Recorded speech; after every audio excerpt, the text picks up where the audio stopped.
नमस्कार, बहुत स्वागत आपका। मैं हूं आपके साथ अनुराग सक्सेना।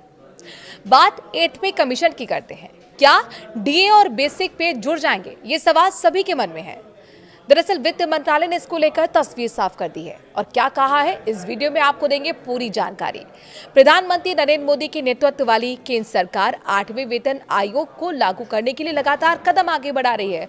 इस बीच सरकार ने संसद के शीतकालीन सत्र के दौरान उन सवालों का जवाब देते हुए तस्वीर साफ की, जिसमें कहा जा रहा था कि केंद्र 8वें वेतन आयोग के तहत ही महंगाई भत्ता और महंगाई राहत में बढ़ोतरी नहीं करेगी और इन्हें मूल वेतन में ही मर्ज कर दिया जाएगा। आइए जानते हैं सरकार ने इस मुद्दे पर क्या कहा है। सरकार ने कहा नो मर्जर।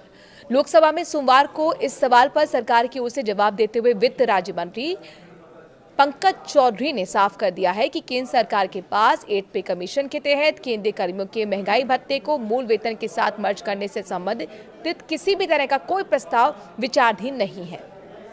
दरअसल ऐसा अनुमान लगाया जा रहा था कि डीआर में बढ़ोतरी ना करते हुए इसे बेसिक पे में ही मर्ज कर दिया जाएगा। इससे पहले भी सरकार की ओर से सोशल मीडिया प्लेटफॉर्म ट्विटर पर इस तरह के अनुमानों को सिरे से खारिज किया जा चुका था। कब से लागू होगा 8वां वेतन आयोग? एक रिपोर्ट में कहा गया था कि 8वां वेतन आयोग 2026 के आखिरी या फिर 2027 की शुरुआत में लागू हो सकता है। बीते अक्टूबर महीने में 8th पे कमीशन लागू करने के लिए सुप्रीम कोर्ट के पूर्व न्यायाधीश रंजना प्रकाश देसाई को अध्यक्ष बनाया गया था। केंद्रीय मंत्री अश्विनी वैष्णव ने भी कहा था कि इसकी सिफारिशें 1 जनवरी 2026 से लागू हो सकती हैं। 1 करोड़ से ज्यादा को फायदा होगा और कितनी बढ़ेगी सैलरी, चलिए बताते हैं। दरअसल 8th पे कमीशन लागू होने के बाद देश के करीब 50 लाख से ज्यादा केंद्रीय कर्मचारियों और 69 लाख पेंशनर्स को फायदा होगा। अगर सैलरी में अनुमानित बढ़ोतरी के बारे में रिपोर्ट्स आई, उनकी बात करें, उन पर नजर डालें तो कर्मचारियों की बेसिक सैलरी में 30% से ज्यादा की बढ़ोतरी हो सकती है।